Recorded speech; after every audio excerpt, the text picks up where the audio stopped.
नमस्कार, ऑनलाइन शिक्षण में आपका स्वागत है। आज हम कक्षा पंचमी में गणित विषय में अभ्यास संख्या 4 भाग 3 में प्रकरण है आज का निखिलम विधि से गुणा। यानी निखिलम विधि से गुणा किस प्रकार कर सकते हैं, तो उसके बारे में अपन अध्ययन करेंगे। जैसे कोई सामान्य गुणा होता है, जैसे मैं एक प्रश्न लिख रहा हूं, जैसे मेरे को 15 और 12 का गुणा करना है। 15 और 12 का निखिलम विधि से गुणा,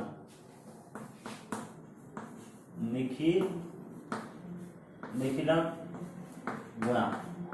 अब निखिलम गुणा करने के लिए कुछ बातें हैं जो ध्यान रखने की। सबसे पहले आपको इसका आधार लेना है, यानी आपका जो 15 और 12 दो संख्याएं हैं, ये जो 15 किस संख्या का आधार के नजदीक है, यानी आधार कौन सा होगा। आधार मैंने आपको इससे पूर्व बताया था, आधार आपका 10 हो सकता है, 100 हो सकता है, 1000 हो सकता है। अब आपको ये तय करना है कि आपका ये जो 15 है वो 15 किस आधार के नजदीक है। तो 10 के नजदीक है, तो सबसे पहले इसका आधार लेना है। समझे, आधार है, सर्वप्रथम संख्या का आधार लेना। आधार है 10, मैंने इस संख्या का और इस संख्या का आधार लिया 10, इन 10 के नजदीक है ये दोनों संख्याएं। निकटवर्ती आधार लेने के बाद उसका विचलन, इससे पूर्व अपन ने पढ़ा था, जब भी आपके आधार से कोई संख्या बड़ी होती है तो जो विचलन आएगा उसका शेषफल वो धनात्मक होगा। जैसे आपका आधार 10 है और आपकी संख्या ये 15 है, तो आपका विचलन क्या हो गया, विचलन हो गया +5, यानी आपके प्लस का धनात्मक है। ये 15 है, 15 में से 5 है वो आपका धनात्मक विचलन है। फिर ये 12, अब 12 है वो आपके आधार से कितने अधिक है।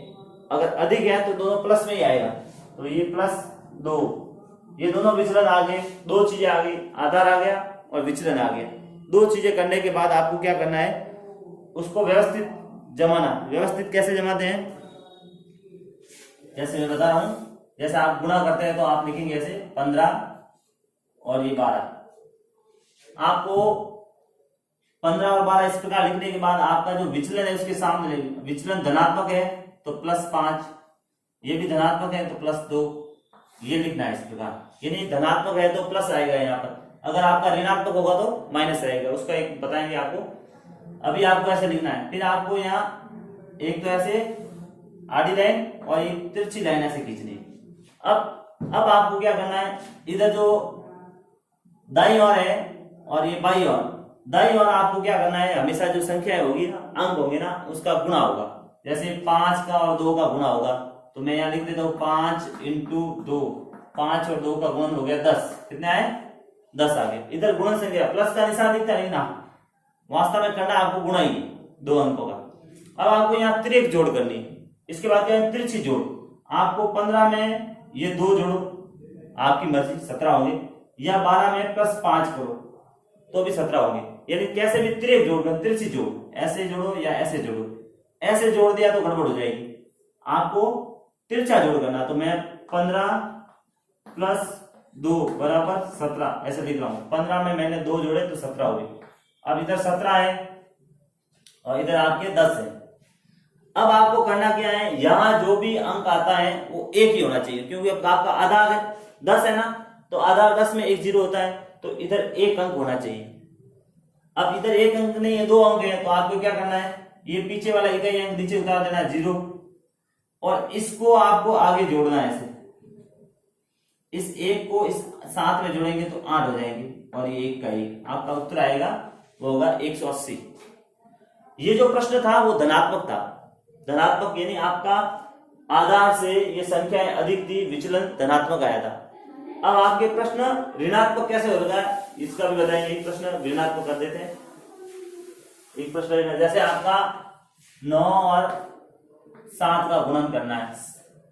आपका आधार 10 ही है। अब आपके क्या है कि आधार 10 से ये दोनों संख्याएं छोटी है, अंक छोटे हैं, तो आपके आधार से जब अंक छोटा होता है, संख्या छोटी होती है, जब आधार में से ये अंक घटाए जाते हैं तो आपका विचलन है वो ऋणात्मक आएगा। जैसे आधार में से ये अंक घटाना है तो मतलब 9 गए तो -1 रहा। अब आपके आधार में से ये अंक जाएगा तो माइनस के 3 रहेंगे। ठीक है, दोनों विचलन आ गए। अब आपको रखना ऐसे ये 9 और ये 7। अब आपका पहला विचलन था 9 का 1 और 7 का था 3।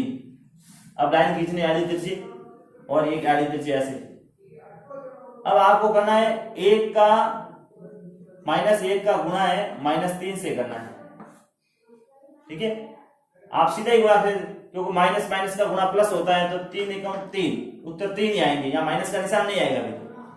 अब आपको करना है, चाहे तो 9 में से ये 3 घटाओ तो कितने आएंगे, 6 आएंगे, या 7 में से 1 घटाओ तो भी 6 ही आएंगे। तो मैं 7 में से 1 घटा रहा हूं, वहां 6 रहेंगे, तो ये 6 आ गए। इधर 1 अंक ही होना चाहिए, 1 अंक ही है, 2 होते तो अपन आगे जोड़ते, तो उत्तर आया 63। इस प्रकार से ये ऋणात्मक का निकिलम विधि से गुणा कर सकते हैं। एक प्रश्न होता है मिश्रित, मिश्रित कैसे होता है वो बताते हैं आपको। जैसे प्रश्न आ गया आपके 16 इंटू 8 का, 16 इंटू 8 का एक आया।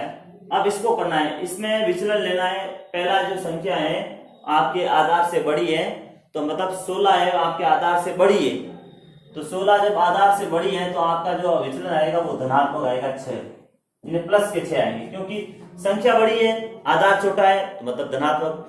अब आपकी संख्या छोटी है आधार बड़ा है, तो कितना बड़ा है आधार, तो यहाँ आपका है -2 आ जाएंगे। ठीक है, अब एक धनात्मक विचलन आया, एक ऋणात्मक विचलन आया। अब आपको जमाने का तरीका यही है, 16 और ये 8, ये धनात्मक वाले को 6 लिख दिए और ऋणात्मक वाले में 2 लिख दिए। अब आपको करना है गुणन संक्रिया जैसे इधर होती है, तो आपको प्लस के 6 गुणा -2, ठीक है, इसका गुणा करना है, यानी प्लस के 6 का गुणा -2 से करना है। तो 2 का पारा 6 बार, 2 6 12 होते हैं, 2 का पारा 6 बार बोले 12 हो गए, लेकिन प्लस और माइनस का गुणा यहाँ माइनस ही आएगा। इस बात का विशेष ध्यान रखना है, प्लस और माइनस का गुणा माइनस होता है। अब आपको क्या करना है, 16 में से 2 घटाओ, चाहे 8 में 6 जोड़ो, 16 में से 2 घटाएंगे तो 14 रहेंगे, और 8 में 6 जोड़ेंगे तो भी 14 रहेंगे। मैं 16 में से 2 घटा रहा हूं, पीछे रहे 14, अब ये 14 मैंने लिख दिए। अब आपको यहाँ क्या करना है कि आपका ये जो संख्या ऋणात्मक आती है ना, इसको क्या करना है, आपको धनात्मक करने के लिए आपको इस 12 के बाद 0 वाली कौन सी संख्या आती है उसमें से घटाना है। तो 12 के बाद 0 वाली संख्या आप कहेंगे तो आएगी 20, तो आपको 20 में से 12 को घटाना है। अगर 2 होते तो मैं यहाँ 10 में से घटाता, ठीक है ना। तो 12 में से 20 में से 12 गए, पीछे रहे 8 आए। अब 8, ये 20 है ना आपने लिखा, इसका जो आगे का अंक होता है वो इसमें से आपको घटाना है। ये 2 थे, मैंने 2 लिख दिए, यहाँ घटा दो। ये 2 के 14 में से 2 गए, 12 रहे, और ये 8 के 8, तो उत्तर आपके 128 आएंगे। इस प्रकार से हम निकिलम विधि से बड़ी सरलता से प्रश्न हल कर सकते हैं। इसमें धनात्मक भी कर सकते हैं, ऋणात्मक भी कर सकते हैं, और इस प्रकार के मिश्रित भी कर सकते हैं।